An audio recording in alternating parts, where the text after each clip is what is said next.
Hey guys, so I'm glad we're back with practice 2 or lesson 2. I assume you guys have practiced more than 2 times. I this angle of the video is fine. I didn't see any problem with it. Actually I could see her pretty well, and I could also see you as well. So it worked out. I think it worked out great. So I'm gonna watch you guys work for a minute, and then I listen to the end of the video too, and I'll have some more thoughts on that to add in just a minute, as well as some homework. Oh, I see. I must have missed this part there we go. She turns around. Okay. Yes, now I can see her. So um, well, to get started, your timing is much better, as well as application of the target. I think you guys are doing fantastic. You've made a lot of improvements. I like that you're feeding her down low and inside the fence. Fantastic. I like that you're being consistent. You're also waiting for her to be done chewing or further along chewing. She seems to chew for a while, like some horses do. And I like that. I like that you're patient in between repetitions. Um, I think at this point we're definitely ready to start moving on. And I'm sorry if you hear some background noises in this recording. My daughter is in the room with me. But so I think we're definitely ready to move on. What I'm thinking, because the focus is going to be tying for right now, we want to get her ready for the farrier and tying. I want to work on a stationary target. So instead of you reaching the target into the pen, having her touch it, and then remove it, what we're going to start doing is having her go to something and then come back for the food. Or if when it's in the beginning, it's close enough that there won't be much movement. But we're also going to teach her. So that's going to a stationary target. So teaching her to leave you and go to it is a fantastic behavior in the beginning to teach. And it's useful for all kinds of future things. And we'll go through that later. The stationary target, though, that she really needs that will help her with tying is touching something and holding it. So we need to hold how long she's touching the stationary target for. So what you can essentially have her do is put that stationary target by wherever you want her to stand and just say touch, and then she goes and touches it and she holds it until she hears a click and then gets her food, and then she goes back to touching and holding it when you give her the cue.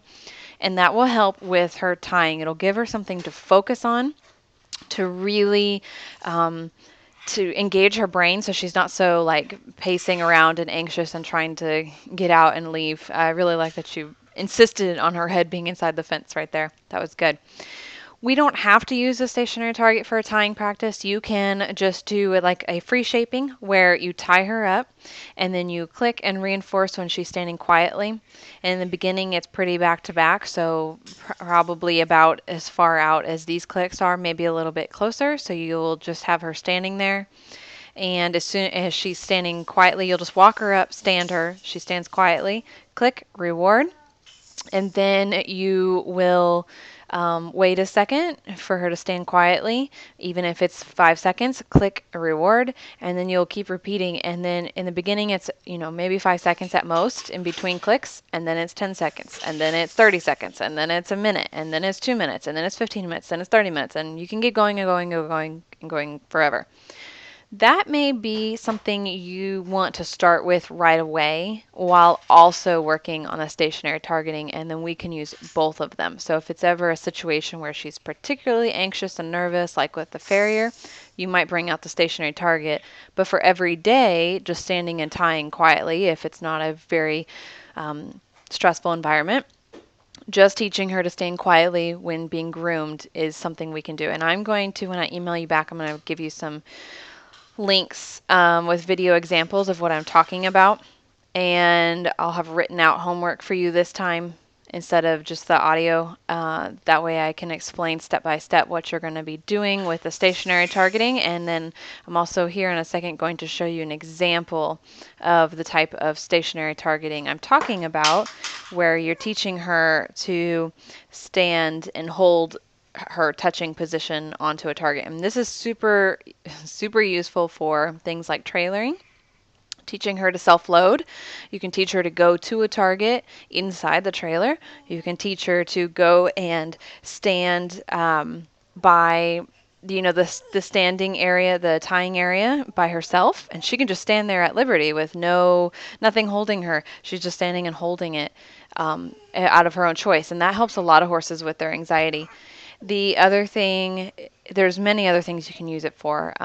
I use sending targets to teach lunging. Use them to teach, waiting patiently at stalls, doors, gates opening. I mean, the list goes on and on. So, without further ado, here are some video examples. Okay, so here I'm going to start showing you how I introduced the stationary target. So there I kind of presented the target to her, got her to touch it. I mean, even like basically putting it in front of her nose. And I got her to touch it, and I clicked and rewarded into the pan, and you can do by hand if you want. But for this exercise, actually, let's go back to the pan because you'll see in a minute. So I presented in front of her a few times, just like you would the hand target. The one that you can move around. And then you're going to see here in a second, I actually go and move it to a stationary position. So I hang it up here, kind of lure her up there with her nose. So I have them follow it kind of up. That one I kind of just abruptly put it up there. But ideally, I would kind of show them where it's going to be by gradually moving it further and further up there. And eventually, they don't need such a slow introduction to it. They see it and they run to it and they got it. So you're going to show them where the target is and get them to touch. And then here's with another horse, and I'm showing you the next step, which is to set the pan further away. So they're going to go to the target, then have to take a step or two to the pan where the food is, then a step or two back to the target, and back and forth. And so this process starts the beginning of going to the stationary target, and then we're going to increase to holding it for longer periods of time, which I'll show you in a minute. But here we're going to start this beginning process of going further and further to the target. And you can make it eventually really far away where you're starting off at the far corner of the pasture and you're like, hey, go target, and they run to the target. So here you can see I have removed the protective contact, and which is going to be part 2 of your recent or new homework, is to start removing the protective contact, the protective barrier. But you can see I'm having her take a step back into the pan to get her food from the pan, and then a step forward to the target. And you can actually see she's holding it for just a fraction of a second longer, and that's how you begin building the duration. You start clicking for only holding it or for just a millisecond longer, and then a second longer, and then a little bit longer, and a little bit longer. The big struggle is with the target, the stationary target, depending on what it is you're using. This one is very like toy-like, so it's actually not super conducive to avoiding this. But try and pick a target that's not like this one, where they can play with it and move it around, and that'll discourage the biting and knocking it around. But so the second part of your homework is going to be to start removing the protective contact. So what I want you to do, and I'll write this out in the email, is you're going to start doing the hand target, the one you've been doing. You're going to start working inside the pen with her. So you're going to keep doing what you've been doing there, but now you're going to be standing with her. And if she all of a sudden gets pushy or in your way, you're going to just wait it out for a second and wait for her to move her head slightly away or just to relax or calm. She doesn't even have to necessarily move her head to the side. She doesn't have to look away from you as so much as she just needs to relax. As soon as you notice a change in emotional state where she's just standing quietly, where she's just not mugging you, click and reinforce, especially if she goes to touch that target. And if she's really being bad, just really pushing her limits, then go back to the protective contact and let me know, and we'll work on that some more. But I think you guys are ready. She seems so calm in those videos. I think you guys are really ready for that. So just stand in a way that you'll be able to easily get out if you need to, but also don't pin yourself against the fence. You need to have space to move away from her. But just positive thoughts. This is going to work. This is exactly what you guys are ready for. You're very ready for this. There's not going to be a problem. It's just in case there was, I want to give you the information that you need to know to prepare for that, which is be able to leave the pen if you need to. And if she all of a sudden decides that, now that you're in the pen, she needs to start mugging you for food, you need to look for an opportunity to reward her when she's not mugging you for food and encourage her to touch that target. So that's stage 1 of your homework, and stage 2 is going to be this stationary target. And again, I'm going to write this all out in the email to make it more clear and concise, but we're going to start introducing the stationary target.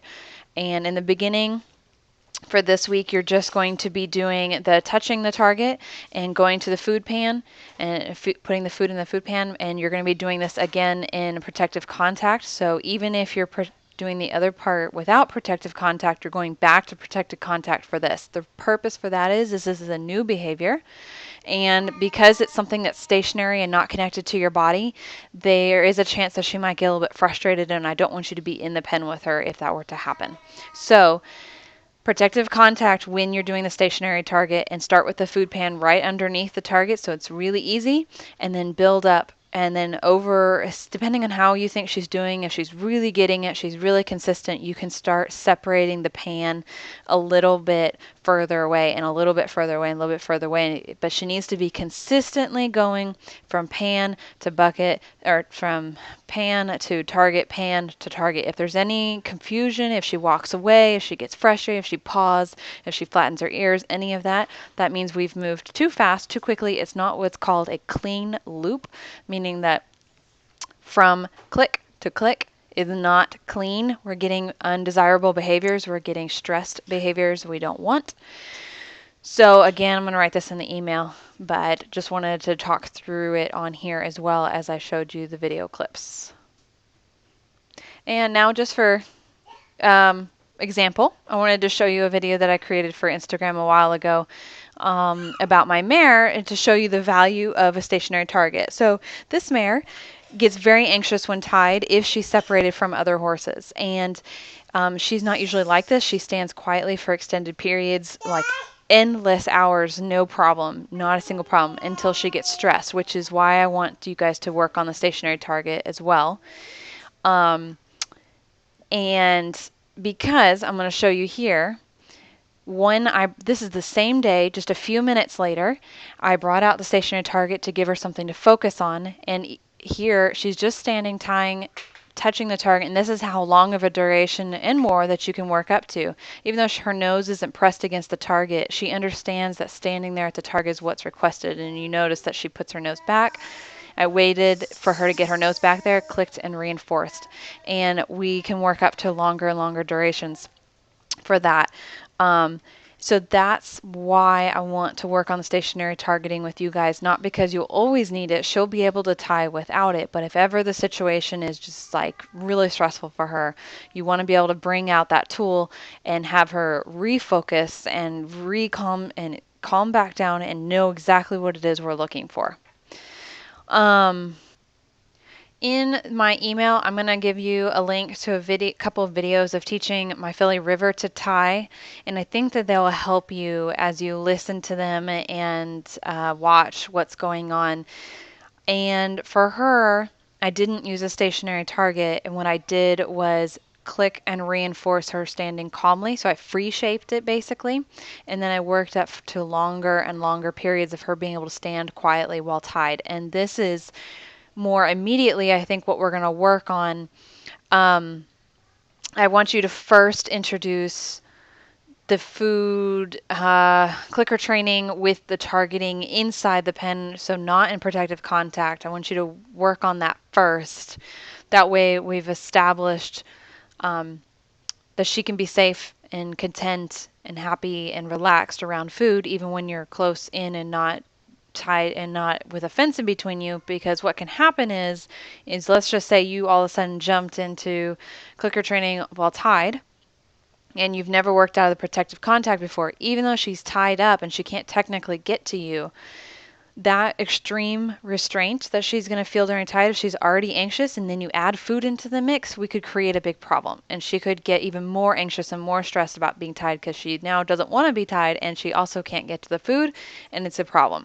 So that's the only reason I'm not jumping into that right away. We'll do that next lesson.